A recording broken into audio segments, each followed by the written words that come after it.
আমরা যদি বিশ্ব নবীর শানে দরুদ না পড়ি, আল্লাহ পাক বিশ্ব নবীকে যে উচ্চ মর্যাদা দান করেছেন তার কি কোনো ঘাটতি হবে? না। বিশ্ব নবীর শানে মহব্বতের সঙ্গে দরুদ পড়লে লাভ আমাদের না নবীর? কোরআন শরীফ এই যে আয়াতে শরীফা একটু আগে আমি তেলাওয়াত করলাম, এটা হচ্ছে 22 পারা।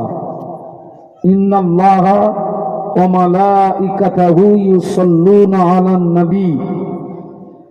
বাংলা তরজমা হলো, নিশ্চয়ই আল্লাহ পাক স্বয়ং আমাদের নবীর উপরে দরুদের নজরানা প্রেরণ করেন। একটু বলুন সুবহানাল্লাহ। এবং ফেরেশতারাও আমাদের নবীর উপরে দরুদ পড়ে।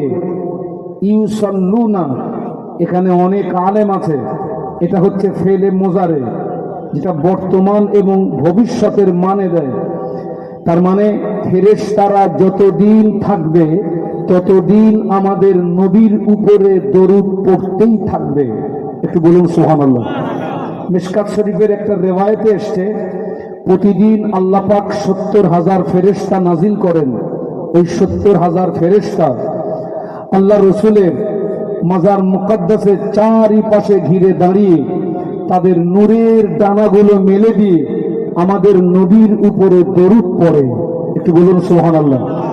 এই ফেরেশতাদের সময় হলো সকাল থেকে সন্ধ্যা। সন্ধ্যাবেলা এই ফেরেশতারা চলে যান, আল্লাহ আবার নতুন 70,000 ফেরেশতাকে পাঠান। যে ফেরেশতারা চলে গেলেন, কিয়ামত পর্যন্ত বিশ্বনবীর মাজার মুকদ্দাসের পাশে দাঁড়িয়ে দরুদ পড়ার আর সুযোগ পাবে না। আল্লাহর কোনো বান্দা যদি বিশ্ব নবীর প্রতি একবার মহব্বতের সঙ্গে দরুদ শরীফ পড়ে, আল্লাহ তার নামায় আমালে 10টি নেকি দান করেন। খুশি হয়ে আল্লাহ তার জীবনের 10টি গুনাহকে মাফ করে দেন। একটু মহব্বতে বলা যাবে? এবারে আমরা এতগুলো মানুষ খুব মহব্বতের সঙ্গে উচ্চ আওয়াজে কণ্ঠের সঙ্গে কণ্ঠ মিলিয়ে দরুদ শরীফ আল্লাহুম্মা,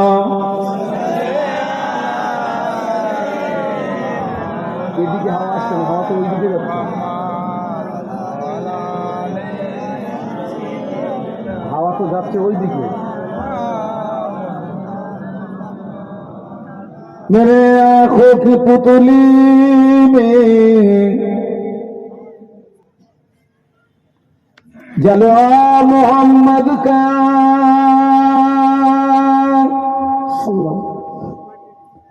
मेरे दिल के आईने में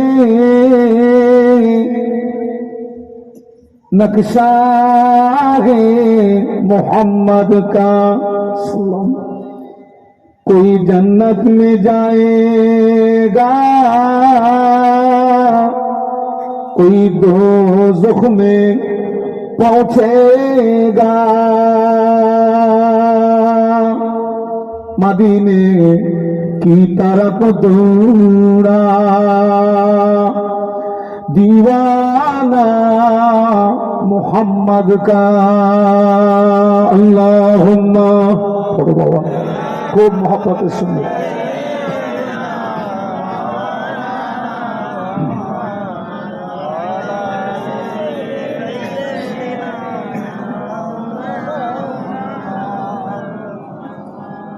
गुलामे मोहम्मद को मैं क्या डर है मुझको, गुलामे में उनकी गुज़ारा करूंगा।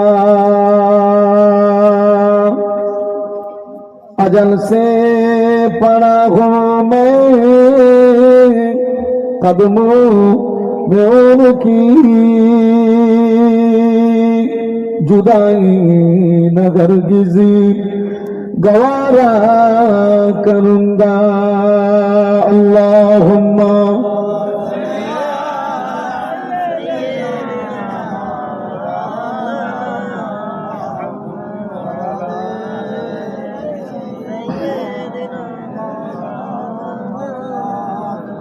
হাসবি রব্বি জাল্লাল্লাহ মা ফি কলবি গায়রুল্লাহ মুহাম্মদ সাল্লাল্লাহ বলো লা ইলাহা ইল্লাল্লাহ লা ইলাহা ইল্লাল্লাহ মুহাম্মাদুর রাসূলুল্লাহ আল্লাহুম্মা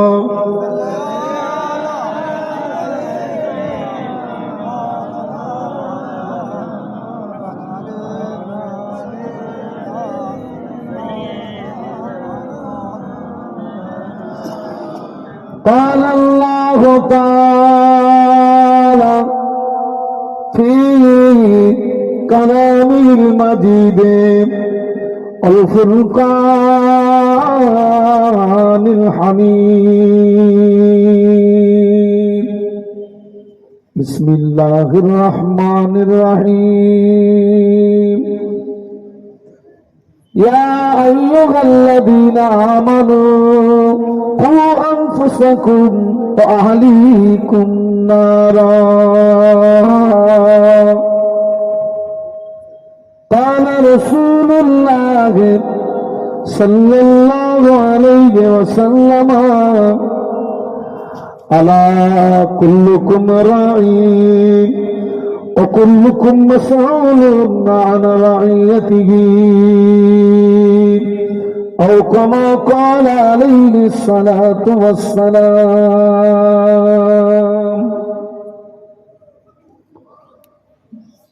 সম্মানীয় আজকের মাহফিলের নির্বাচিত সুযোগ্য সুদক্ষ সভাপতি সাহেব, সম্মানীয় ওলামা হযরত, সম্মুখে উপবিষ্ট বিভিন্ন গ্রাম থেকে আগত ভদ্র মহোদয়গণ, পর্দার আড়ালে অবস্থিতা আম্মা এবং বোনেরা, আজকের আমরা সবাই সৌভাগ্যবান, আমাদের খুশনসিব। দেখেন, যে এলাকায় মাহফিল হয় ওই এলাকার সব মানুষ মাহফিলে আসতে পারে না বাবা, কারণ অনেক মানুষ কঠিন কঠিন রোগে আক্রান্ত হয়ে কেউ হসপিটালে, নার্সিংহোমে, কেউ বাড়িতে হাহুতাশ করছে, রোনাজারি করছে, কান্নাকাটি করছে। আল্লাহ ইচ্ছা করলে আমাদের কঠিন কঠিন রোগ দিয়ে, বিপদ মুসিবত দিয়ে আল্লাহ আমাদেরকে মাহফিল থেকে মাহরুম করতে পারতেন। তিনি দয়া করে আমাদেরকে শারীরিক সুস্থতা দান করে মাহফিল পর্যন্ত আসার তৌফিক দান করেছেন। আমরা কৃতজ্ঞতা প্রকাশে মহব্বতের সঙ্গে উচ্চ আওয়াজে একটু জবান খুলে বলি আলহামদুলিল্লাহ। না হয়নি, আর একটু জবান খুলে বলুন। না হয়নি, আরো আওয়াজ দিয়ে বলুন। বিশ্বনবীর মাজার মুকদ্দাসে জানাই অসংখ্য দরুদ এবং সালাম। প্রত্যেকে অন্তরের অন্তরস্থল থেকে বলি সাল্লাল্লাহু আলাইহি ওয়াসাল্লাম। আমি প্রথমত নিজের অপারগতাকে আগে স্বীকার করছি। আমি আজকের শারীরিক এবং মানসিক দুই দিক দিয়ে আমি ভালো জায়গাতে নেই, তবু দায়িত্ব পালনার্থে, ওয়াদা পালনার্থে আমি এসেছি আপনাদের কাছ থেকে দোয়া নিতে। আপনারা প্রত্যেকে আমার জন্য দোয়া করুন, মহান আল্লাহ তার গোলামকে তার সন্তুষ্টির উদ্দেশ্যে দুটো কথা বলার তৌফিক নসিব করুন। একটু অন্তর থেকে বলুন আল্লাহুম্মা আমিন। আমি যে কোরআন শরীফের আয়াতে শরীফা তেলাওয়াত করেছি, মহান আল্লাহ বললেন ইয়া আইয়ুহাল্লাযীনা আমানু, হে বিশ্বের ঈমানদার সম্প্রদায়, কু আনফুসাকুম ওয়া আহলিকুম নারা, নিজে জাহান্নামার আগুন থেকে বাঁচো এবং তোমার আহালবর্গ দিগকে জাহান্নামার আগুন থেকে রক্ষা করো। একটু বলুন সুবহানাল্লাহ। আল্লাহর বাণী কত শ্রুতি মধুর দেখুন। আল্লাহ বললেন আগে নিজে বাঁচো, তারপরে আহালবর্গ দিগকে বাঁচাও। কিসের থেকে? জাহান্নামার আগুন থেকে। দেখুন, আমরা অনেকে নিজেরা জাহান্নামার আগুন থেকে বাঁচার চেষ্টা করি,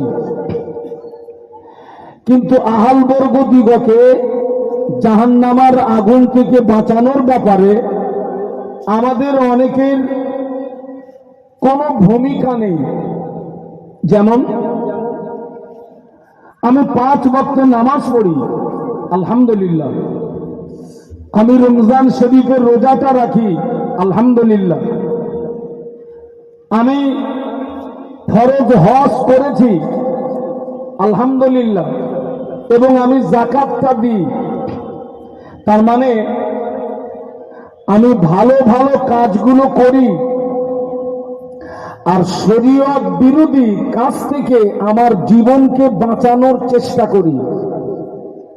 তার মানে এখানে অঙ্ক দাঁড়াচ্ছে আমি নিজেকে নিজে জাহান্নামার আগুন থেকে বাঁচার ব্যাপারে সচেতন, কিন্তু আমার স্ত্রী, আমার ছেলে, আমার মেয়ে তথা আমার পরিবারের অন্য সদস্য যারা, তারা শরীয়তের ধার ধারে না এবং শরীয়ত বিরোধী কাজ থেকে তারা জীবনকে বাঁচায় না।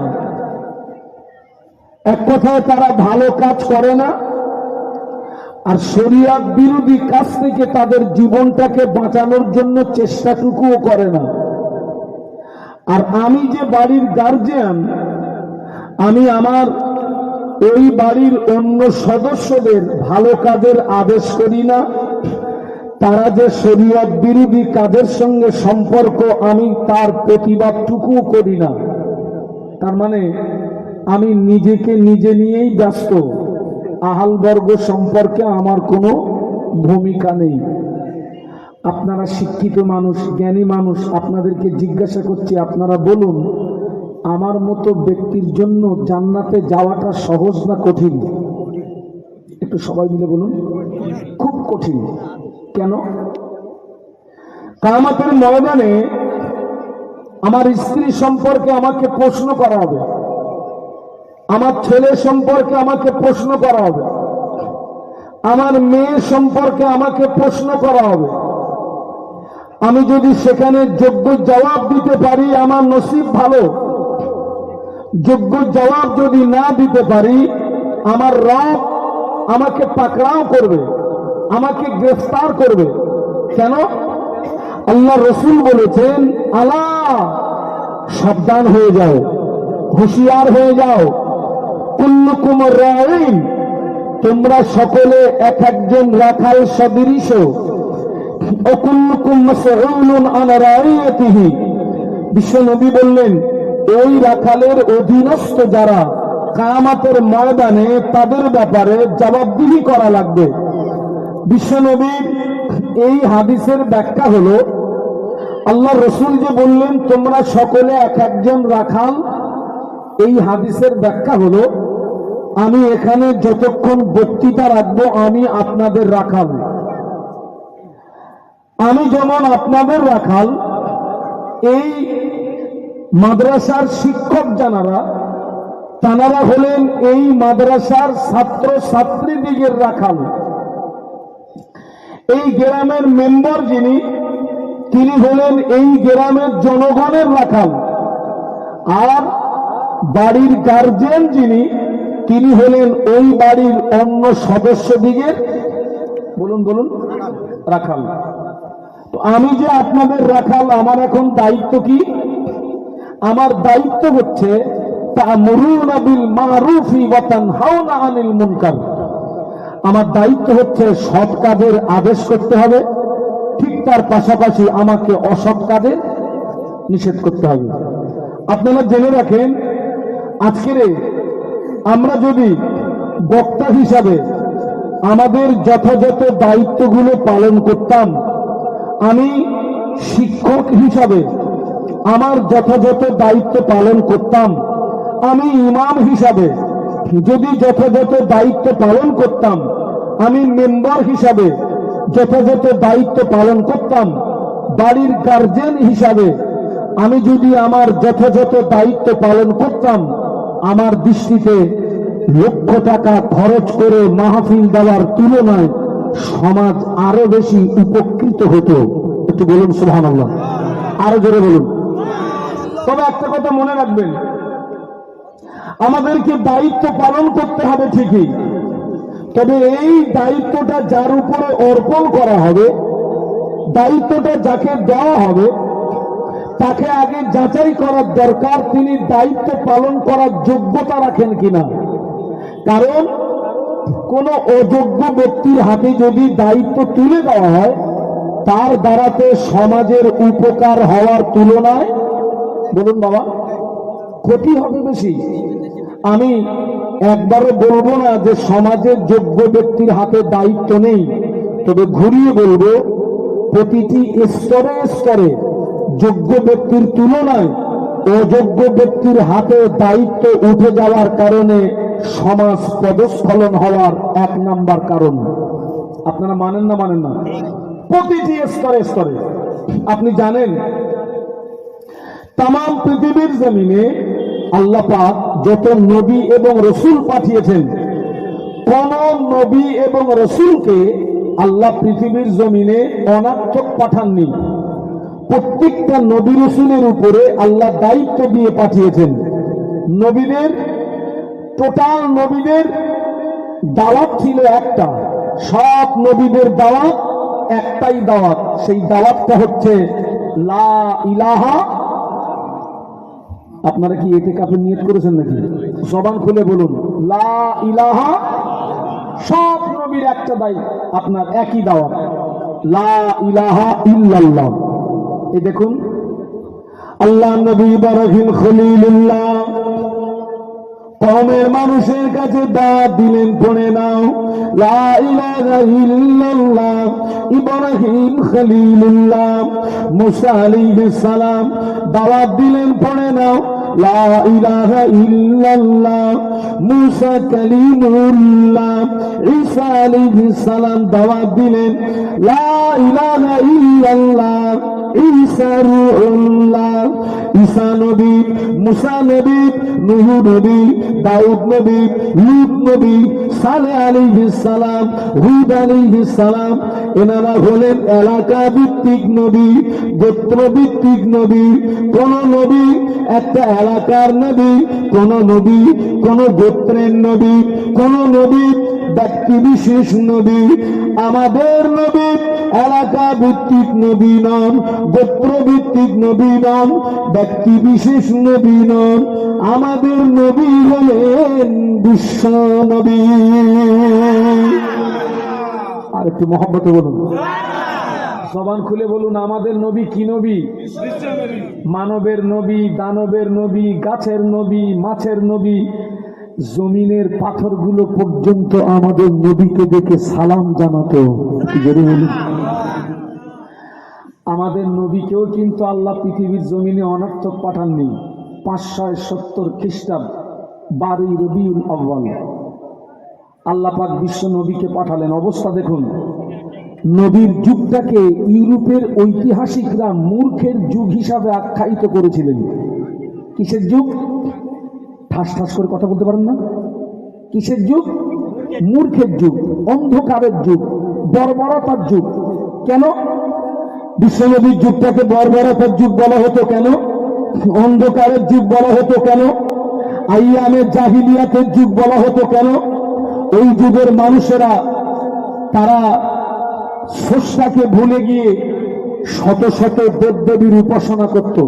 কেউ ছিল সূর্য উপাসক, কেউ ছিল তারকা উপাসক, কেউ ছিল অগ্নি উপাসক। সব কোরআন শরীফে বিদ্যমান।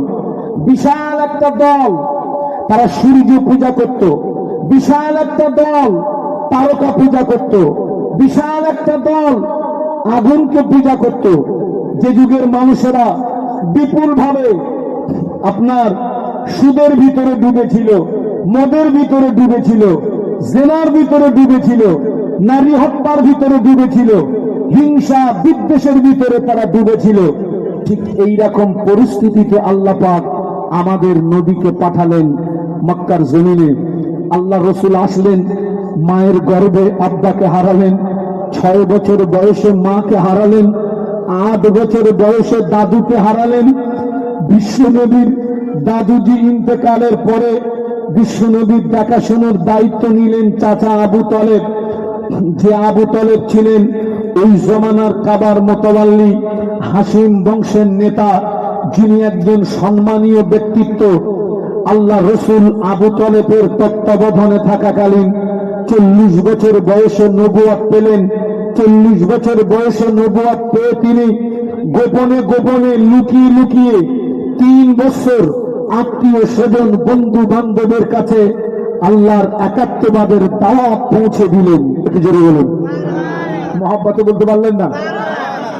3 বছর গোপনে গোপনে বন্ধু বান্ধব আত্মীয় স্বজনের কাছে একাত্মবাদের দাওয়াত পৌঁছে দিলেন। বাবা, ওই জমানায় একাত্মবাদের দাওয়াত পৌঁছানোটা নবীর জন্য সহজ না কঠিন? আরো জোরে বলুন। একটা প্রতিষ্ঠিত রাজ ক্ষমতার বিরুদ্ধে বিশ্ব নবী একা। আবু জাহাল, আবু লাহাব, উতবা, শায়বা, এদের নাম শুনে যেন হালকা পাতলা মনে করবেন না। আবু জাহালের ভয়ে মক্কার মানুষরা থরথর করে কাঁপত। ঠিক ওই রকম একটা প্রতিষ্ঠিত রাজ ক্ষমতার বিরুদ্ধে আল্লাহ আমাদের নবীকে একা নামিয়েছেন। একটু জোরে বলুন, আরো জোরে বলুন। আজকের আপনারা লক্ষ্য করুন, ফিলিস্তিনের স্বাধীনতা সংগ্রামী হামাস গোষ্ঠী যারা, মাত্র গুটি কত, তাদের সংখ্যা বেশি না, কয়েক হাজার মাত্র, একটা প্রতিষ্ঠিত রাজ ক্ষমতার বিরুদ্ধে তারা যুদ্ধ করে যাচ্ছে। দোয়া করুন আল্লাহ পাক যেন তাদের ঈমানি কুওয়াত এবং হিম্মতকে বাড়িয়ে দেন। বলুন আল্লাহুম্মা আমিন, বলুন আল্লাহুম্মা আমিন। আল্লাহ রসুল বলেছেন, আমার সম্পদ যদি কেউ জবরদখল করে, আমার সম্পদ যদি কেউ ছিনিয়ে নেয়, এই সম্পদ হেফাজত করতে গিয়ে আমার যদি মৌত হয়, রসুল বলেছেন ওই ব্যক্তিটার মৌত হবে শাহাদাতের মৌত। একটু জোরে বলুন, আরো জোরে বলুন। হামাস গোষ্ঠী, আজকে তাদের পাশে কেউ নেই, কেউ নেই। কে আছে? জবান খুলে বলুন, আরো জবান খুলে বলুন, আমার আল্লাহই যথেষ্ট। আল্লাহ কোরআনে বলছেন, আলাইসাল্লাহু বিকাফিন আবদাহ। আল্লাহ বলছে, বান্দা আমি কি তোর জন্য যথেষ্ট নই? বলুন অবশ্যই যথেষ্ট। জবান খুলে বলুন অবশ্যই যথেষ্ট। আল্লাহু আকবার। কয়েক হাজার হামাস গোষ্ঠীকে মারার জন্যে 3 লাখ সেনা পুরো গাজাটাকে ঘিরে রেখেছে। কলাক 3 লাখ। এরপরেও তারা মার খাচ্ছে না। দোয়া করুন, আল্লাহর দয়া হলে ফিলিস্তিনের জমিনে আমরা বিজয়ী পতাকা দেখতে পাবো ইনশাআল্লাহ। জবান করে বলুন ইনশাআল্লাহ। এ দৃশ্য আপ চোখে দেখতে পাচ্ছি না।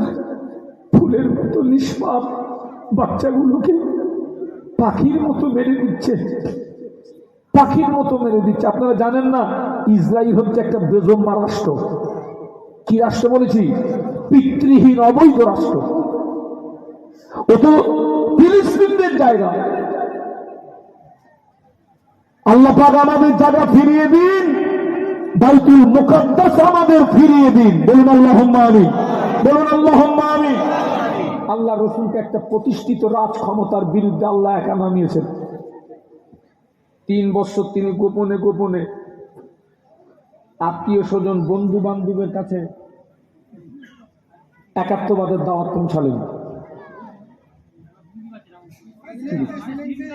3 বছর পরে আল্লাহ নবী প্রকাশ্য ময়দানে নামলেন। একটু সুবহানাল্লাহ বলবেন না? ছেলেরা একটু জবান খুলে বলা যাবে না? আল্লাহ নবী ডাক দিলেন, পড়ে নাও লা ইলাহা ইল্লাল্লাহ মুহাম্মাদুর রাসূলুল্লাহ, আল্লাহ ছাড়া কোনো উপাস্য নাই, আমি মুহাম্মদ আল্লাহর প্রেরিত পয়গম্বর, বলুন সুবহানাল্লাহ। আল্লাহ নবী প্রকাশ্যে যখন কলেমার দাওয়াত দিচ্ছিলেন, দেখতে পাওয়া যায় কুফার কুরাইশদের ভিতর থেকে দুজন পাঁচজন করে তারাও আল্লাহ নবীর কাছে হাত দিয়ে ঈমানের কলেমা পড়ে তারাও মুসলমান হয়ে যায়। সুবহানাল্লাহ। আল্লাহ নবী প্রকাশ্য দাওয়াত দিচ্ছেন, কুফারে কুরাইশদের ভিতর থেকে দুজন পাঁচজন তারাও প্রকাশ্য ইসলাম গ্রহণ করছে। একটু জোরে বলুন, আর একটু জোরে বলুন। এই দৃশ্যটা ও শয়তানরা যদি দেখে খুশি হবে না জ্বলন শুরু হবে? শয়তানকে আবু জাহাল, এই আবু জাহাল নিজে তো আপনার, আবু জাহাল কোন যুদ্ধে নিহত হয়েছিল জানেন না? বদর। কোন যুদ্ধে? ইসলামের প্রথম যুদ্ধ কোনটা? বদর। আল্লাহ আমাকে এবারে বদর সফর করালেন, যে যুদ্ধে 14 জন সাহাবী শহীদ হয়েছিলেন। আল্লাহ তাদের কবরটা জিয়ারত করালেন। কবর জিয়ারত করে আমার যেন মনে হচ্ছিল জান্নাতি খুশবু পাওয়া যাচ্ছে। একটু জোরে বলুন। বদরের শহাদানদের কবরে 24 ঘন্টা আল্লাহর আসমান থেকে রহমত নাজিল হয়। আরো জোরে বলুন। আমি বদরের সফর করতে গিয়ে আমি মুআল্লিমকে বললাম, শয়তানটা কোথায়? কোন শয়তান? আবু জাহাল। এই বদরের যুদ্ধে যে কাফেররা নিহত হয়েছিল তাদের একটা গর্তের ভিতরে পুঁতে দেওয়া হয়েছিল। একটা গর্ত। আরে ভাই, কবর দেওয়া একরকম আর পুঁতে দেওয়া আর এক রকম। আমি বললাম, শয়তানটা কোথায়? আমাকে নিয়ে গেল, গিয়ে দেখি শয়তানের আপনার যেখানে পুঁতে দেওয়া আছে বেশ এতটা উঁচু করে পাঁচিল দেওয়া। আমি যাওয়ার আগেই গিয়ে দেখি কেউ জুতো নিক্ষেপ করছে, কেউ পাথর নিক্ষেপ করছে, কেউ লাঠির আঘাত করছে। আমিও সেখানে একটু খেদমত করলাম, এসেছি আর কবে আসবো। অনেকে দেখলাম ওকে যেখানে পুঁতে দেওয়া আছে বসে পেশাব করছে, দেখে আমি খুব খুশি হলাম। অন্তত তার কবরে এসছিস, একটু পেশাব করে বাড়ি যা। আল্লাহু আকবার। এই আবু জাহাল আমার নবীর সবচেয়ে বড় দুশমন। সম্পর্কে কি জবান খুলে বলতে পারলেন না? একটা কথা বলে যাচ্ছি, আপন ব্যক্তি যত ক্ষতি সাধন করতে পারে, দূরের মানুষ অতটা ক্ষতি সাধন করতে পারে না। নিজের মানুষ সবচেয়ে বেশি ক্ষতি করে, সবচেয়ে বেশি। আবু জাহাল, আবু লাহাব, উতবা, সাইবা এই দৃশ্যটা দেখে ওদের গাত্রদাহ শুরু হলো, গায়ে জ্বলন শুরু হয়ে গেল। আল্লাহ নবী কলেমা প্রচারে বেরিয়ে পড়েছেন।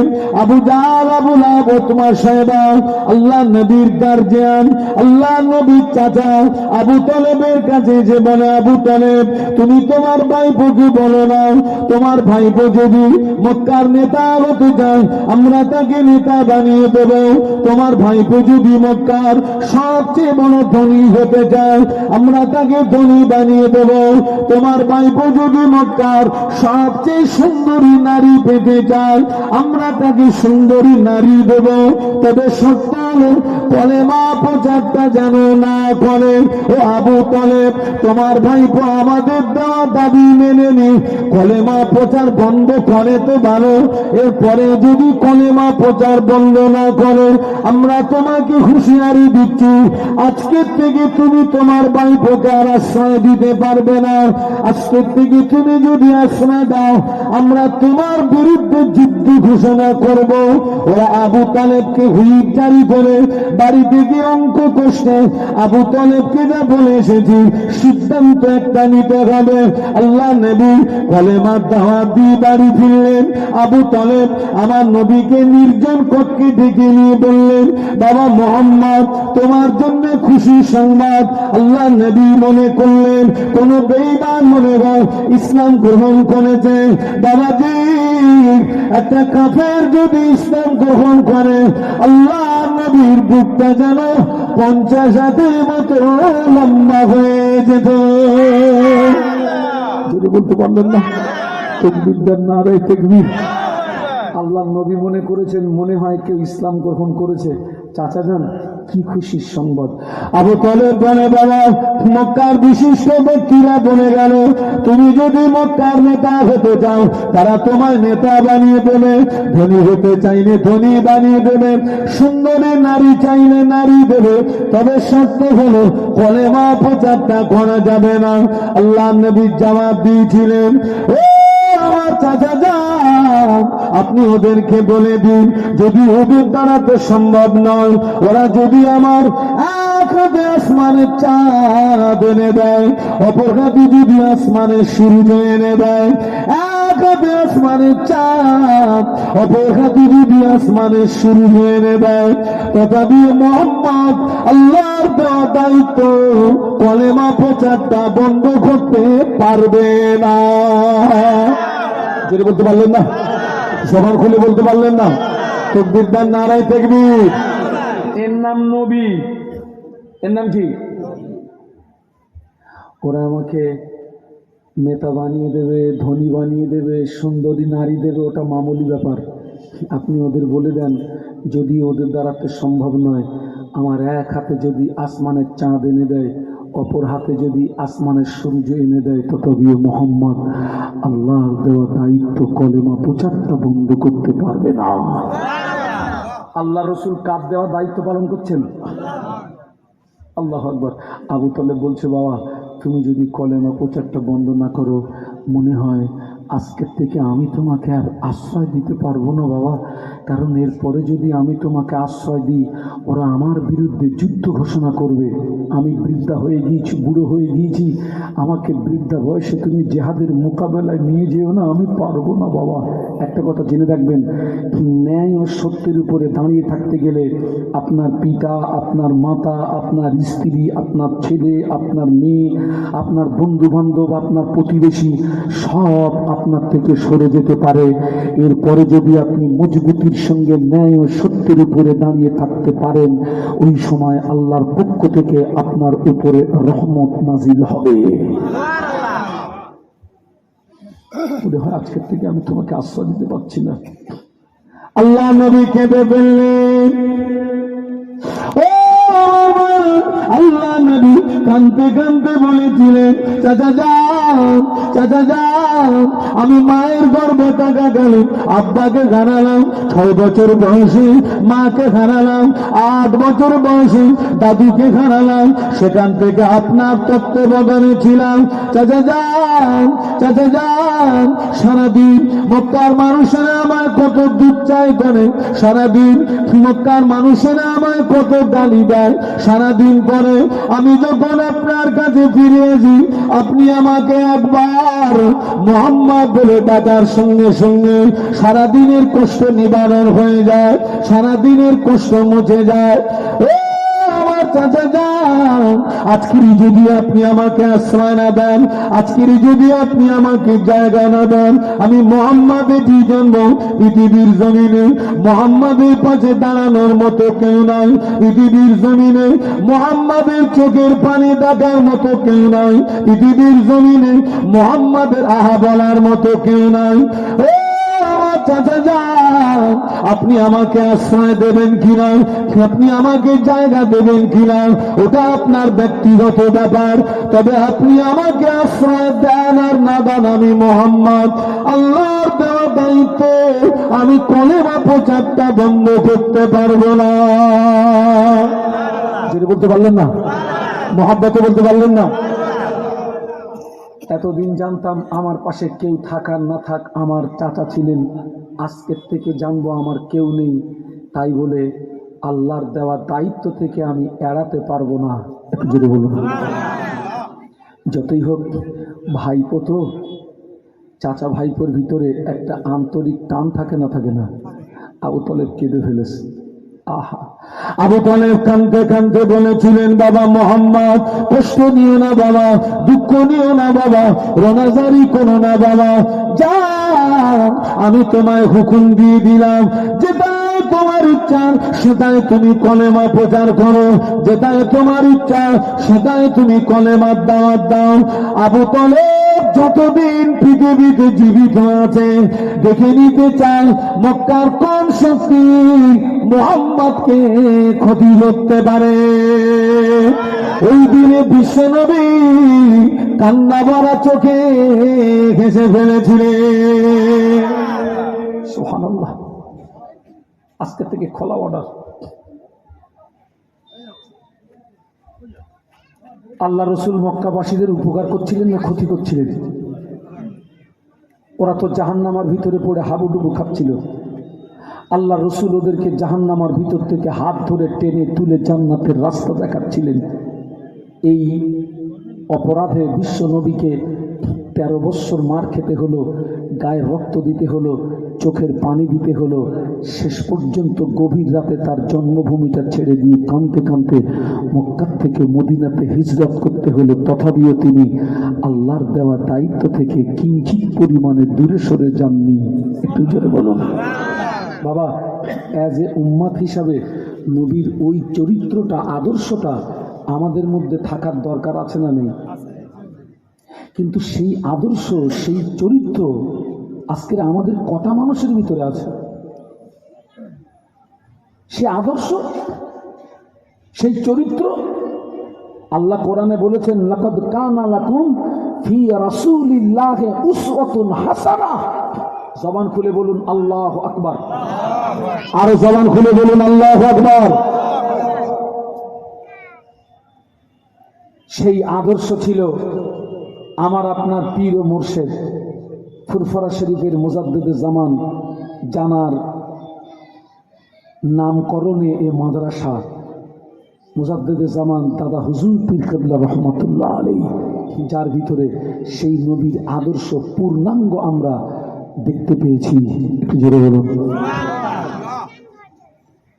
আমার আপনার পীর ও মুর্শিদ মুজাদ্দিদুজ জামান আবু বকর সিদ্দিক রহমাতুল্লাহ আলাইহিকে আল্লাহ পাক যখন বাংলার জমিনে পাঠিয়েছিলেন, এই বাংলার পরিস্থিতি ছিল বাংলার মুসলমান দরগা করে, বাংলার মুসলমান মাথায় টুপি দিতে জানতো না, বাংলার মুসলমান মুখে দাড়ি রাখতে জানতো না, মসজিদ চিনত না, মাদ্রাসা চিনত না, দ্বীন ইসলাম জানতো না, দরগা করে শিরিক করত।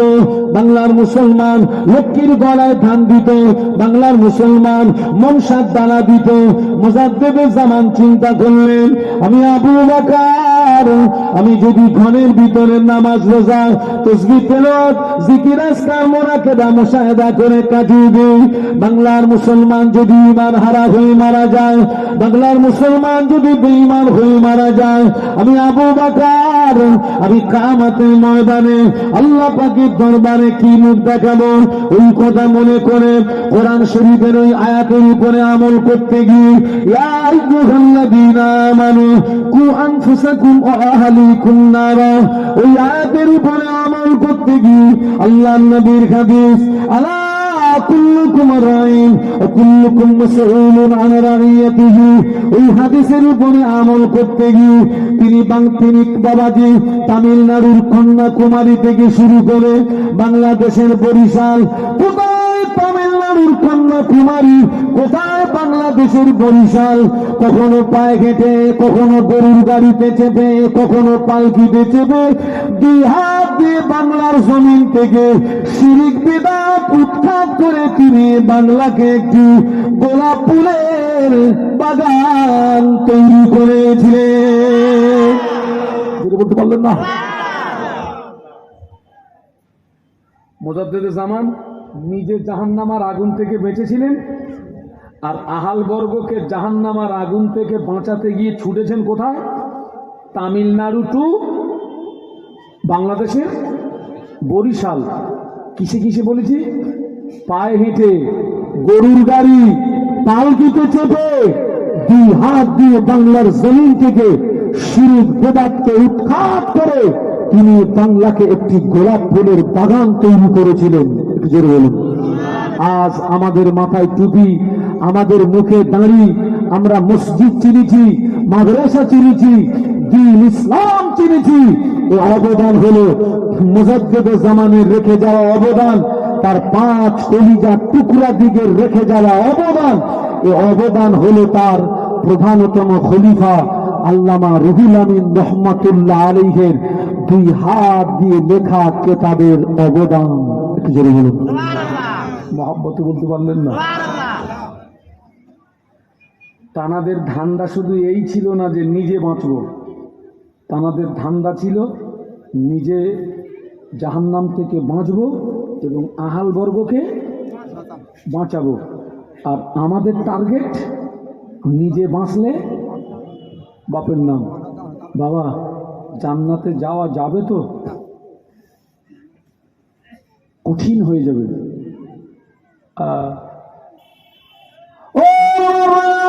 মুজাদ্দিদুজ্জামানের প্রধানতম খলিফা আল্লামা রুহুল আমিন রহমাতুল্লাহ আলাইহির জীবন দেখুন, বিশ্বনবীর জীবন আদর্শ তানাদের ভিতরে কতটা ছিল। বাবাজি আল্লামা রুহুল আমিন রহমাতুল্লাহ আলাইহি হুজুর আমার 32 বছর ধরে সমাজের মাটিতে কোরআন হাদিস ইজমা কিয়াস শরীয়তের মাপ কাঠিতে নসিহত করেছেন, মানুষদের ধর্মের দিকে ডেকেছেন, অন্যায় প্রতিবাদ করেছেন। পরে হুজুর আল্লামা চিন্তা করলেন আমি রুহুল আমিন একদিন মারা যাব, আমি রুহুল আমিন একদিন কবরে চলে যাব, আমার ওয়াজও কবরে চলে যাবে। বাংলার মুসলমান যদি ঈমান হারা হয়ে মারা যায়, বাংলার মুসলমান যদি বেঈমান হয়ে মারা যায়, আমি রুহুল আমিন আল্লাহ পাকের দরবারে কি মুখ দেখাবো? এই কথা মনে করে রাতের ঘুম হারাম করে 2 হাত দিয়ে কলম চালিয়ে তিনি 1.5 শতাধিক কিতাব লিখে গিয়েছেন। হুজুর আল্লামা বলে গেলেন আমার কিতাব যারা অনুসরণ করবে তাদেরকে অন্য কোন দল মত গোমরাহি করতে পারবে না, পথভ্রষ্ট করতে পারবে না। তারা খাঁটি সুন্নাত ওয়াল জামাতের উপরে প্রতিষ্ঠিত থাকবে। কিয়ামতের ময়দানে একটি মাত্র দল জান্নাতে যাবে, ওই দলটির নাম হলো সুন্নাত ওয়াল জামাত।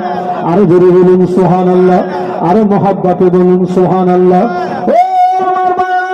শুনে রেখে দিন আল্লাহ পাক আল্লামা রুহুল আমিন রহমাতুল্লাহ আলাইহিকে এত ইজ্জত দান করেছিলেন নবীর আদর্শ বাস্তবে রূপ দেওয়ার কারণে। হুজুর আল্লামা যখন ফুরফুরা শরীফে যেতেন পীরের দরবারে সম্মানার্থে পায় জুতো দিতেন না। আর মুজাদ্দিদুজ্জামান বসিরাটের বড় মাওলানাকে দেখলে বসে থাকতেন না, অমনি দাঁড়িয়ে যেতেন। আল্লামা হুজুর একদিন জিজ্ঞাসা করলেন আপনি আমার পীর, হুজুর আপনি আমার মুর্শিদ, হুজুর আপনি আমাকে দেখে দাঁড়ান কেন? আমার লজ্জা হয়, শরম হয়। মুজাদ্দিদুজ্জামান বলেছিলেন বাবা মাওলানা তোমাকে দেখে দাঁড়াই না বাবা, তোমাকে দেখে সম্মান করি না বাবা, আল্লাহ পাক তোমার সিনায় যে ইলম দিয়েছে আমি আবু বকর এই ইলমের তাজিমে দাঁড়িয়ে যাই। যদি বলতে পারলেন না